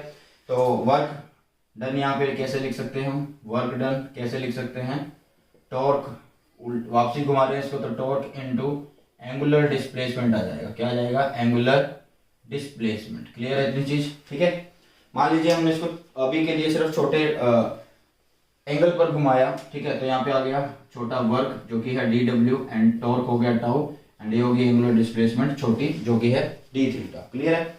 तो dw टॉर्क कितना हुआ, pe sin थीटा जो कि हमें पता है, एंड d थीटा, ठीक है। अब हमें निकालना है टोटल वर्क डन, क्या निकालना है, टोटल वर्क डन निकालना है। क्लियर है। टोटल वर्क डन, तो टोटल वर्क डन हम कैसे निकाल सकते हैं, टोटल वर्क डन dw को इंटीग्रेट कर देंगे दोनों साइड, ठीक है, ये हुआ pe sin थीटा एंड ये हुआ d थीटा। क्लियर है। तो dw के लिए वही लिमिट लगा लेते पहले कि स्टार्टिंग में काम 0 है, बाद में w, हमें पता नहीं कौन सी पोजीशन है हमारी स्टार्टिंग, तो थीटा 1 लिख दिया, फिर हमने यहाँ पे थीटा 2 कर दिया। क्लियर है इतनी चीज, ठीक है। तो देखिए dw क्या बन जाएगा, w बन जाएगा, क्यों, क्योंकि d की इंटीग्रेशन करेंगे तो वो w बन जाएगी, d से साथ जो लगा होता है वो बन जाता है, dp होता तो p आ जाता, dt होता तो t आ जाता, ठीक है। यहाँ पे pe कांस्टेंट है, मतलब बाहर आ जाएगा, अंदर जिसकी इंटीग्रेशन होगी वो कौन है, साइन थीटा d थीटा। तो इंटीग्रेशन ऑफ साइन क्या हो जाएगा, माइनस कोस हो जाएगा, ठीक है। तो यहाँ पे लिख दिया हमने, इसको इधर लिख लेते हैं, w is equal to p, पहले से पढ़ा है यहाँ पे e, जो माइनस है वो लिख दिया यहाँ, अंदर रह गया आपके पास कोस थीटा जो कि हुआ थीटा 1 माइनस थीटा 2, ठीक है। अब देखिए w is equal to minus pe, upper limit जो कि है cos theta 2 minus lower limit जो कि है कोस थीटा 1। क्लियर है। थीटा 2 इज द फाइनल, ठीक है, मान लेते हैं कि जो फाइनल एंगल है हमारा वो थीटा है, एंड इनिशियल मस्ट बी, देखो मैंने क्या लिखा, मस्ट बी, क्योंकि थीटा 1 जो है वो हमेशा कितना होना चाहिए, 90 डिग्री होना चाहिए। ऐसा क्यों है, अगर यहाँ पे साइन 90 हम कर दें, ठीक है, या फिर आप टॉर्क की अगर हम बात करें, यहाँ पे अगर हम 90 कर रहे होंगे, मतलब स्टार्टिंग में आपको कोई काम ऐसा नहीं होना चाहिए कि स्टार्टिंग से उसके अंदर एनर्जी स्टोर्ड हो, ठीक है। तो एक तरह से कि अगर मान लो यहाँ पे हम सिर्फ इसको भूल जाए और pe cos θ 1 लेते हैं, तो pe cos θ 1 इज 90 डिग्री, तो मतलब आपको वर्क नहीं करना पड़ रहा, स्टार्टिंग पोजीशन पे हमें ये रखना होता है कि डाइपोल के अंदर कोई भी एनर्जी स्टोर्ड ना हो, ठीक है। तो इसलिए आपको थीटा वन हमेशा 90 डिग्री ही कंसीडर करना पड़ेगा। तो यहाँ पे आ गया W is equal to minus PE, और ये cos थीटा 2 कितना हो गया थीटा, एंड 90 हो गया 0, तो यहाँ पे बचा cos थीटा दिस। एंड ये W ही किसके इक्वल होता है, पोटेंशियल एनर्जी के इक्वल होता है, जिसको हम U बोलते हैं। तो ये W हो गया U के इक्वल, ठीक है। तो यहाँ पे आ गया U is equal to minus PE cos theta, ठीक है। एंड यहाँ से पता लग रहा है कि जो पोटेंशियल एनर्जी है वो एक स्केलर है, ठीक है। एनर्जी तो वैसे ही स्केलर होता है, ठीक है। इसको रब कर देते हैं। तो यहाँ पे बन गया आपके पास U is equal to minus P vector dot E vector, यही है P डॉट E। क्यों लिख रहे हैं P डॉट E, क्योंकि cos को हम इस तरह से लिख सकते हैं, क्लियर है। अब आपके पास केस आते हैं कि कब ये स्टेबल होता है डाइपोल एंड कब ये अनस्टेबल होता है, इस तरह के केस आते हैं आपके पास। चलिए उन्हें भी कर लेते हैं साथ के साथ, स्टेबल एंड अनस्टेबल। तो देखिए U की वैल्यू है minus PE cos theta, theta की वैल्यू अगर 0 है, थीटा की वैल्यू अगर 90 है, थीटा की वैल्यू अगर 180 है, तो देखते हैं क्या होगा। थीटा की वैल्यू अगर 0 है तो U की वैल्यू कितनी आएगी, U की वैल्यू आएगी माइनस PE। थीटा की वैल्यू अगर 90 है तो U की वैल्यू आएगी 0, U की वैल्यू आएगी 0। थीटा की वैल्यू अगर 180 है तो हमारे पास एनर्जी आएगी प्लस के अंदर, ठीक है। तो देखिए इन तीनों कंडीशन में क्या होगा, स्टेबल अनस्टेबल कब होगा। 0 है तो इसका मतलब यहाँ पे हमें कोई भी एनर्जी स्टोर नहीं है, मतलब यहाँ पे कोई भी काम करने की जरूरत नहीं है, तो ये स्टेबल फॉर्म है। क्या फॉर्म है इसकी, स्टेबल फॉर्म है, ठीक है। अब वैल्यू और नेगेटिव में हो गई, जब थीटा की वैल्यू 0 है तो हमारे पास रिजल्ट है माइनस, मतलब एनर्जी नेगेटिव में है, तो इसका मतलब यहाँ पे और भी काम करने की जरूरत नहीं है, तो ये मोस्ट स्टेबल है। क्या है ये, मोस्ट स्टेबल है, ठीक है। नेक्स्ट बात करें हम plus PE, U is equal two plus PE, मतलब एनर्जी स्टोर्ड है इसमें, यहाँ पे वर्क आपका प्लस में आपको काम करना पड़ेगा, तो ये अनस्टेबल का केस है। किसका केस है ये, अनस्टेबल का केस है, ठीक है। तो ये है डेरिवेशन, एंड इस वन शॉट के अंदर हम सिर्फ पढ़ रहे हैं डेरिवेशन, एंड किसकी पढ़ रहे हैं, चैप्टर फर्स्ट की पढ़ रहे हैं, ठीक है। 1 बाय 1 हम सबकी डेरिवेशन अपलोड कर देंगे, तो डोंट वरी, बी हैप्पी। आप लोगों के 95 प्लस लाने हैं तो भाई लाने हैं, बस ठान लिए तो ठान लिए, बस आप भी ठान लो कि इस चैनल को बहुत बड़ी फैमिली करना है, करवाना है, तो शेयर करते रहा करो, ठीक है। चलिए तो इसका वन शॉट करवा रहा हूं मैं आपको, तो आप इसका स्क्रीनशॉट लो फिर। चलिए तो पोटेंशियल एनर्जी स्टोर्ड इन अ डाइपोल हो गया। अब करते हैं गॉस थ्योरम से रिलेटेड डेरिवेशन, जिसमें सबसे पहले हम इलेक्ट्रिक फ्लक्स लिख लेते हैं कि इलेक्ट्रिक फ्लक्स क्या होता है, गॉस थ्योरम क्या होती है, ठीक है। एंड फिर उसकी एप्लीकेशन करते हैं। तो देखिए किस तरह से करते हैं इसको, देखिएगा। अभी हमें सबसे पहले क्या पता होना चाहिए कि इलेक्ट्रिक फ्लक्स क्या होता है, वो हमने पढ़ा हुआ है, क्या होता है वो सब चीजें हमें पता है। अब फॉर्मूले पता होने चाहिए। एक तो होता है कि फ्लक्स का मतलब क्या होता है, कि मान लीजिए आपको छोटा फ्लक्स लिखना है, छोटे एरिया की वजह से, तो आप लिखते हैं E वेक्टर डॉट डेल लिखो या फिर D लिख दो, DS वेक्टर, क्लियर है। आपको ज्यादा निकालना है, मतलब टोटल निकालना है, तो आप क्या कर देते हो, इसको इंटीग्रेशन कर देते हो, एंड यहाँ पे 0 लगा देते हो। क्यों लगा देते हो, 0 इज फॉर द क्लोज्ड, कि आप जो एरिया कंसीडर कर रहे हो वो आप क्लोज कंसीडर कर रहे हो, ठीक है। जो आप एरिया कंसीडर कर रहे हो वो क्लोज कंसीडर कर रहे हो, ठीक है। हो गया, इस चीज समझ में आ गई। जो फ्लक्स होता है आपका ये होता है, ये दो फॉर्मूले जो आपके काम के हैं, ठीक है।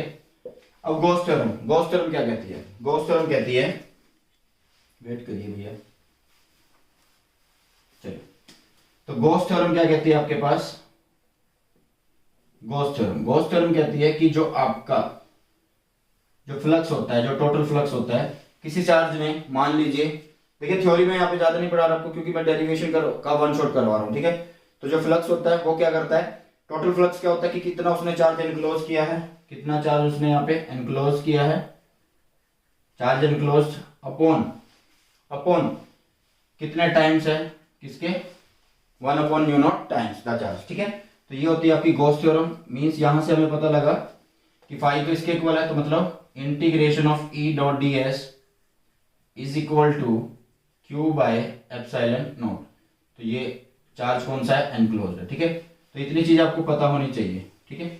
अब स्टार्ट करते हैं किससे, प्रूफ से, प्रूफ ऑफ गॉस थ्योरम। ठीक है, चलिए तो प्रूफ ऑफ गॉस थ्योरम से करते हैं। Proof of Gauss theorem,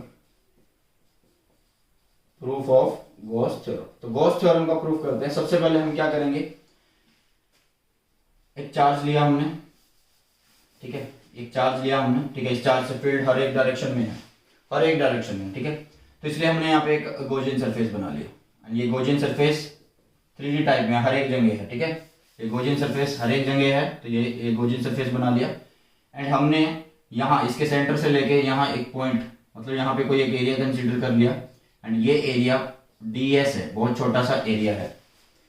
area vector क्या होता है, जहां आप एरिया को देख रहे हो ऑब्जर्वर की साइड, वो एरिया वेक्टर होता है। तो मतलब अगर मैं इधर से देख रहा हूँ, इधर से देख रहा हूँ ना, ठीक है, मतलब इसको मैं यहां से देख रहा हूँ, ऐसे तो देख रहा हूँ, तो मेरी साइड, ऑब्जर्वर की साइड जो डायरेक्शन होती है उसको एरिया वेक्टर बोलते हैं।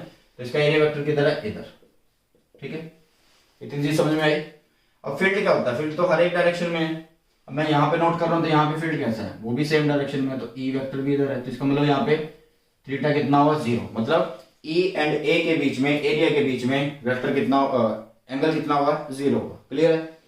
अब गॉस थ्योरम क्या कहती है, integration of E dot D S is equal to होता है क्यू बाय एप्सिलॉन नॉट के, and Q is the enclosed charge, Q is the enclosed charge, ठीक है। तो लेफ्ट हैंड साइड को कंसीडर कर लेते हैं एंड राइट हैंड साइड बना देंगे, ज्यादा अच्छा रहेगा, ठीक है, ठीक है। एक मिनट, मार्कर चेंज करने दीजिए, चलो ये ठीक है। तो लेफ्ट हैंड साइड क्या है, ये रही, ठीक है। तो इसको पकड़ा, ई vector dot D S vector, क्या कर देंगे, इसको बन जाएगा ई डी एस कोस थीटा, ठीक है, क्योंकि डॉट जो है वो कोस में ऊपर आ जाएगा एंड थीटा इज 0, क्यों, क्योंकि ये रहा, ठीक है। तो यहाँ पे लिख देंगे हम क्या, integration E D S and cos 0 is 1, तो यहाँ पे बना ई डी एस, ठीक है।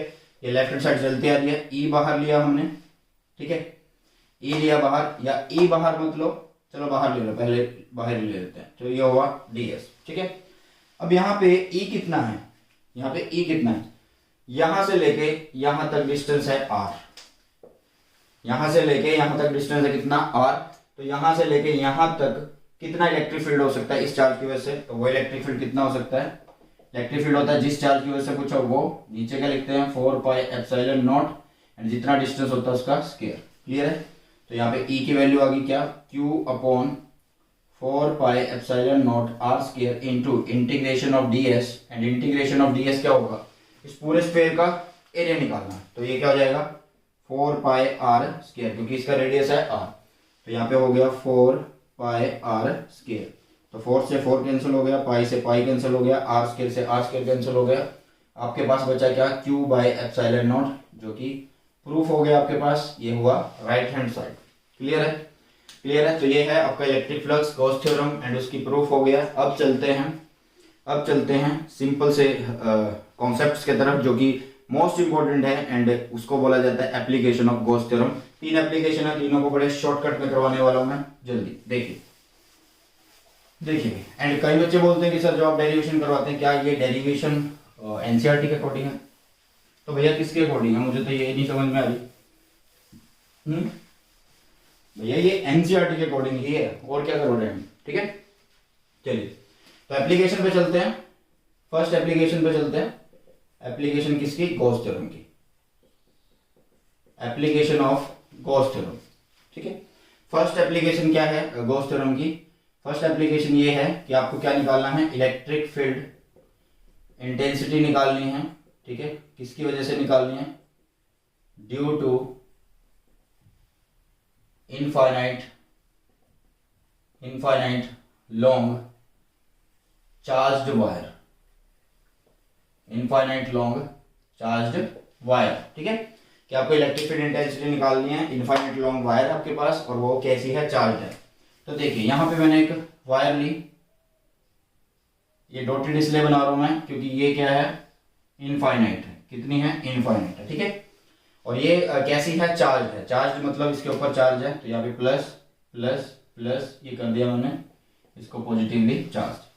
तो गॉस थ्योरम क्या कहती है कि आपको चार्ज को करना होता है एनक्लोज। तो इस वायर को मैं क्या करता हूँ, एक सिलेंडर में इंसर्ट करा देता हूँ, एंड ऐसे सिलेंडर में इंसर्ट करा देता हूँ जिसकी लेंथ कितनी है, जिसकी लेंथ कितनी है, जिसकी लेंथ है L, ये L लेंथ, ठीक है, या स्मॉल L लीजिए या कैपिटल L लीजिए, आपकी मर्जी है, ठीक है, नाम है कुछ भी रख दीजिए, ठीक है। तो यहाँ पे हो गया L एंड यहाँ से यहाँ तक इसका जो रेडियस है वो बोल दिया मैंने स्मॉल r। क्लियर है? तो यहाँ पे देखिए क्या होगा, एक तो ये लेंथ हम यूज कर रहे हैं तो यहाँ पे यूज होगी क्या, लीनियर चार्ज डेंसिटी। क्या यूज होगी, लीनियर चार्ज डेंसिटी। क्लियर है, लीनियर चार्ज डेंसिटी यूज होगी and linear charge density is denoted by lambda. और ये होता क्या है, total charge by total length. मान लीजिए ये जो चार्ज है ये टोटल चार्ज है Q एंड इसकी जो लेंथ है वो है L, तो लैम्डा आ गया Q बाय L। क्लियर है इतनी चीज? चलिए अब इसके कितने फेस हो सकते हैं, कोई सिलेंडर है उसके कितने फेस हो सकते हैं, 1, 2 और तीसरा ये जो इसका गोल पोर्शन है, ठीक है, मतलब एक ये वाला पोर्शन, ठीक है, एक पार्ट, एक ये वाला पोर्शन, 2 पार्ट और एक ये वाला पोर्शन, ये वाला, ठीक है। चलिए अब चार्ज को कर लिया एनक्लोज, पहले जो फील्ड है उसकी डायरेक्शन ढूंढते हैं। चार्ज, पॉजिटिव चार्ज से फील्ड बाहर निकलता है, अब आपस में इधर नहीं निकलेगा, क्यों, क्योंकि वो बिल्कुल पास पास रखे हैं तो एक दूसरे को फील्ड को बस कैंसिल आउट ही कर रहे हैं, ठीक है। तो फील्ड जो है सिर्फ ऊपर की तरफ है, तो फील्ड जा रहा है इस चार्ज से या इस चार्ज से, किसी भी चार्ज से मान लिया वो जा रहा है ऊपर, ठीक है। इलेक्ट्रिक फील्ड मैंने डायरेक्शन ली या एरिया लिया इसी के ऊपर, तो एरिया मैंने इस पोर्शन पे लिया, ठीक है। इस एरिया को जो मैं देख रहा हूँ, ये सिलेंडर है, इसको मैं ऊपर से देख रहा हूँ ऑब्जर्वर की साइड, तो एरिया वेक्टर ऊपर ही है, एरिया वेक्टर कहाँ है, ऊपर है। क्लियर है, इतनी चीज समझ में आ गई। चलिए यहाँ पे प्लस से जो फील्ड है वो ऊपर ही जा रहा है, कहाँ जा रहा है, ऊपर, ठीक है, ऊपर जा रहा है, ठीक है, E। बट इसका मैं एरिया कंसीडर कर रहा हूँ ये वाला, तो मैं इसको सामने इधर से देख रहा हूँ, तो इसलिए जो फील्ड एरिया है वो इस साइड है, तो एंगल होगा कितना, 90 डिग्री। सेम केस यहाँ पे होगा, जब इधर से देख रहा हूँ तो एरिया इधर होगा एंड फील्ड तो जा रहा है ऊपर, तो इनके बीच में एंगल हुआ 90 डिग्री, ठीक है। गॉस थ्योरम क्या कहती है, according to Gauss theorem, according to Gauss theorem, ठीक है, according to Gauss theorem integration of E dot ds किसके इक्वल होता है, Q बाय एप्सिलॉन नॉट के इक्वल होता है। इतना पढ़ा हमने, इसको ओपन करेंगे तो क्या बनेगा, E ds cos theta is equal to Q by epsilon naught. अब एक बात देखिए, ये 3 फेस में हमने लिया, 1, 2, 3, तो मैं इन तीनों की बजाय, इनको बार बार तीनों की जगह लिखने के बजाय एक सिंपल सी बात बताता हूं आपको कि थीटा अगर 0 हो तो cos 0 1 हो जाता है, अगर 90 हो तो ये पूरा पोर्शन 0 हो जाएगा। तो दो तो यहाँ पे 90 है, एक ये वाला फेस और एक ये वाला फेस, cos 90 0 हो रहा है, तो इनको हम यूज ही नहीं करेंगे, सिर्फ इसके लिए बात करेंगे, ठीक है। तो यहाँ पे लिखेंगे integration E ds cos theta is equal to Q by epsilon naught, लिखेंगे। क्लियर है इतनी चीज? अब देखिए, अब E थीटा कितना हो गया, 0 डिग्री, तो यहाँ पे cos थीटा उड़ा दो तो बचा E ds एंड हमें निकालना है इलेक्ट्रिक फील्ड, तो E बाहर लिखा, इंटीग्रेशन करेंगे ds is equal to Q by epsilon naught. Clear है?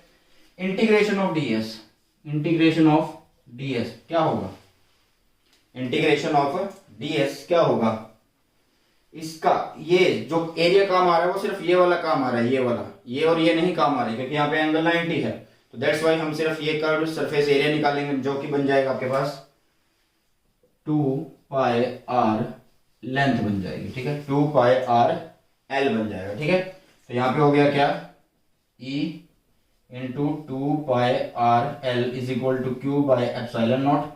E की वैल्यू निकालेंगे, क्या बनेगा, Q अपॉन चला गया इसके यहाँ पे 2 pi r l epsilon naught. And सबसे पहले मैंने बताया था कि Q बाय L क्या होगा, Q बाय L क्या होगा भाई आपके पास, देखिए ये जो Q बाय L है ये क्या होगा आपके पास, ठीक है, ये Q बाय L, ये लैम्डा होगा, तो यहाँ पे बन जाएगा Q by L is lambda 2 pi r epsilon naught. तो यहाँ से पता लगा कि जो E है वो इनवर्सली है किसके, R के साथ, ठीक है, समझ में आ गया। तो ये है electric field intensity due to a infinite long charge wire. अब करते हैं शीट की वजह से, चलिए इसको नोट कर लो। चलिए अब करते हैं electric field intensity due to infinite charge sheet. Thin infinite charge sheet, ठीक है, thin due to thin infinite charge sheet, ठीक है, क्लियर है इतनी चीज।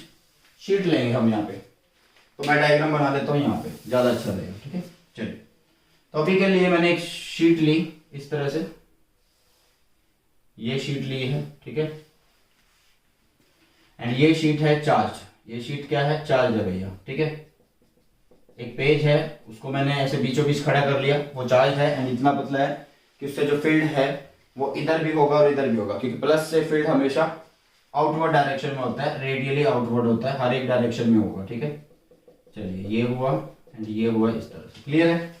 तो इसको क्या करना पड़ेगा, हमें चार्ज एनक्लोज करना पड़ेगा। तो चार्ज एनक्लोज करने के लिए मैं क्या करूंगा, यहाँ पे एक सिलेंडर इसके बीचों बीच पास कर दूंगा, ठीक है, ये एक सिलेंडर मैं इसके बीचों बीच पास कर दूंगा इस तरह से, ठीक है, और ये सिलेंडर इस तरह से पास होगा कि जितना ये उधर है इतना इधर होगा, ठीक है।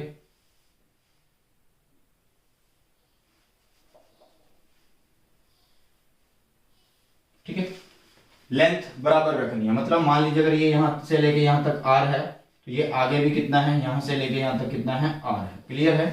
एंड मैंने यहाँ पे जो सिलेंडर लिया उसका क्रॉस सेक्शनल एरिया, ये वाला जो एरिया है ये ए है, कितना है, ए है, ठीक है, एरिया है ए, क्लियर है इतनी चीज। चलिए एक बार मैं देख लूँ उधर से, ओके है सब वहां तक, जी बिल्कुल सही है, डायग्राम सही दिख रहा है। चलिए, तो एरिया इधर और इधर सेम ही होगा। अब यहाँ पे जितना चार्ज इसने एनक्लोज किया, ये जो चार्ज एनक्लोज हो रहा है इतना पोर्शन, इसमें जो चार्ज है वो है क्यू, कितना चार्ज है, क्यू चार्ज है, ठीक है। चलिए, तो इसके कितने फेस बन सकते हैं सिलेंडर के, वैसे तो हमने पढ़े थे कि 3 केस बनते हैं, इधर इधर और एक कर्व। अब इसमें क्या होगा, 2 पार्ट में डिवाइड है ये, तो एक फेस ये रहा, एक फेस ये रहा, एक फेस ये, एक फेस ये, क्लियर है। शीट ऐसे रखी है, शीट पे चार्ज है, ठीक है, तो फील्ड इधर जा रहा होगा या इधर जा रहा होगा, ठीक है, तो फील्ड की जो डायरेक्शन होगी वो इस साइड होगी, क्लियर है। इधर से देखेंगे तो फील्ड की डायरेक्शन इधर होगी, ठीक है, E vector and E vector, clear है इतनी चीज। एरिया कहाँ है, मैं इधर से देख रहा हूं, जिसको देख रहा हूं मेरी साइड है, तो एरिया भी इधर ही है, तो ये एरिया है।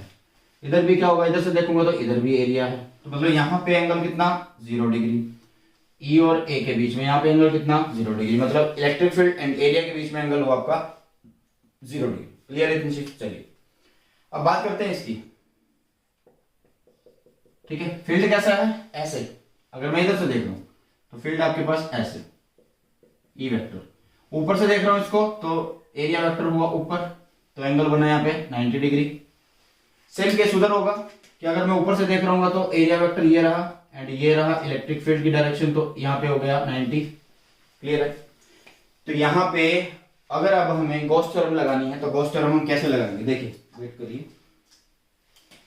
गॉस थ्योरम क्या कहती है, गॉस थ्योरम ये कहती है आपको कि भाई integration of E dot D S किसके इक्वल होता है, Q enclosed by epsilon naught के इक्वल होता है, क्लियर है। तो देखिए ई डॉट डी एस बन जाएगा क्या, E D S cos theta is equal to Q enclosed by epsilon naught बन जाएगा, ठीक है। E D S cos theta is equal to Q enclosed by epsilon naught बन गया। अब थीटा 0 है तो ठीक है, थीटा 0 है तो ठीक है, 90 है तो 0 हो जाएगा, ठीक है। तो मतलब ये फेस तो यूज होंगे ही नहीं, ये और ये तो यूज होंगे नहीं, तो ये और वो फेस यूज होंगे, ठीक है। तो मतलब यहाँ पे भी एंगल 0 है, वहां पे भी एंगल 0 है, तो मतलब इसको 2 बार लिखना पड़ेगा आपको, ठीक है। एक बार फर्स्ट फेस के लिए, एक बार सेकंड फेस के लिए। मान लीजिए ये फर्स्ट फेस है इधर वाला एंड ये वाला फेस आपका सेकंड है, ठीक है। तो हम इसको कैसे लिख सकते हैं, EDS cos theta first face plus EDS cos theta second face हो गया किसके equal, Q enclosed by epsilon naught के इक्वल होगा, ठीक है। Q enclosed by epsilon naught. अब यहाँ पे भी थीटा कितना है, 0 डिग्री है, यहाँ पे थीटा कितना है, 0 डिग्री, यहाँ पे थीटा कितना है, 0 डिग्री। तो cos 0 1, cos 0 1, तो यहाँ पे हमारे पास बना ये, ठीक है। तो ये क्या बन गया, 2 टाइम्स बन गया किसके, integration, close integration E D S is equal to Q enclosed by epsilon naught के। क्लियर है? तो 2 इंटू ई बाहर आ गया, इंटीग्रेशन कर रहे हैं हम ds की, तो q by epsilon not, enclose लिखते रहना, कोई दिक्कत नहीं है। एंड इंटीग्रेशन ऑफ ds का मतलब क्या है? इंटीग्रेशन ऑफ ds का मतलब क्या है? इंटीग्रेशन ऑफ ds का मतलब क्या है? कौन से एरिया काम में आए हैं? Cross section. तो क्रॉस सेक्शन मतलब छोटा सा एरिया लिया था, तो उसके बाद मैं सारे एरिया अगर जोड़ू इसका पूरा, तो टोटल एरिया फिर भी क्या बनेगा? a माना हुआ मैंने तो a बन जाएगा। ठीक है, क्योंकि मैंने a माना है। अगर आप s मानोगे तो s बन जाएगा, जो भी आप नाम रखोगे वो बन जाएगा। तो यहाँ पे हो गया क्या? a, और ये a यहाँ पे भेज दिया मैंने नीचे। ठीक है, तो q by a, q is the total charge and a is the area and this is sigma. Sigma is the surface charge density. तो q बाय a बन गया क्या आपके पास? सिग्मा। क्या बन गया? सिग्मा।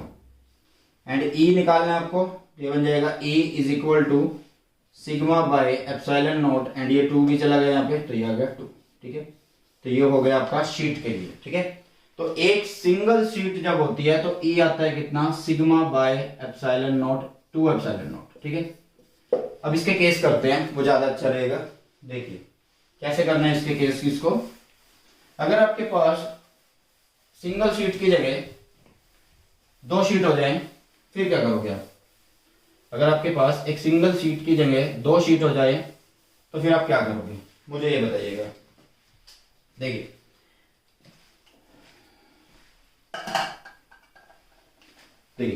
कि अगर आपके पास शीट 2 हो जाए, ठीक है, ये इस तरह से 2 शीट आपके पास, ये एक शीट, ठीक है, ये दूसरी शीट, इसका नाम है ए, इसका नाम है बी शीट, एंड दोनों पर चार्ज सेम है। दोनों पर चार्ज कितना है? सेम है, प्लस है दोनों पर। एक मिनट,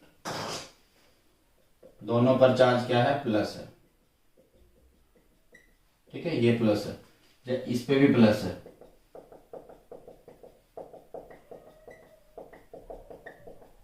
चलिए अब मैं यहाँ पे 3 पॉइंट कंसीडर करता हूं। एक पॉइंट यहाँ पर, एक पॉइंट यहाँ पर मिड में, जिसको मैं यहाँ पे लिखता हूँ फर्स्ट सेक्शन, इसको लिखता हूं मैं सेकंड सेक्शन, एंड इसको लिखता हूं मैं थर्ड सेक्शन।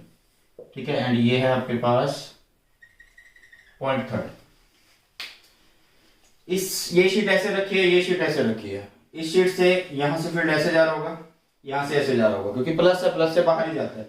इधर भी फील्ड ऐसे जा रहा होगा और ऐसे जा रहा होगा। ठीक है, तो इस पॉइंट पे फील्ड की डायरेक्शन चेक करते हैं।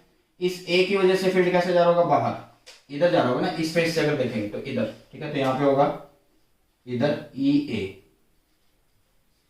क्लियर है? क्लियर है इतनी चीज? और इस प्लेट की वजह से देखें पॉजिटिव है तो फील्ड इधर। चलिए, तो इस पॉइंट पे फील्ड होगा ऐसे ई बी, क्योंकि पॉजिटिव से फील्ड बाहर ही जाता है। क्लियर है? अब ए रखी है ऐसे, इसके इस फेस की साइड से देखते हैं इस पॉइंट पे, तो फील्ड ऐसे जा रहा है ई ए। बी ऐसे है, बी के इस फेस की तरफ से इस पॉइंट पे इफेक्ट देखते हैं तो फील्ड बाहर आएगा, तो वो भी सेम डायरेक्शन में है ई बी। यहां पे देखते हैं बी प्लेट ऐसे रखी है, इसके इस फेस की वजह से फील्ड ऐसे ई बी। क्लियर है? इतनी चीज समझ में आई? एंड ए ऐसे रखी है तो इसके इस फेस की वजह से इस पॉइंट पे इफेक्ट, वो भी सेम डायरेक्शन में। क्लियर है? तो मतलब फर्स्ट रीजन के लिए अगर मैं इलेक्ट्रिक फील्ड लिखना चाहूं तो कैसे लिख सकता हूं? फर्स्ट रीजन के लिए इलेक्ट्रिक फील्ड क्या होगा? दोनों सेम डायरेक्शन में, तो ऐड कर दूंगा। ई वेक्टर क्या है? A vector plus B vector.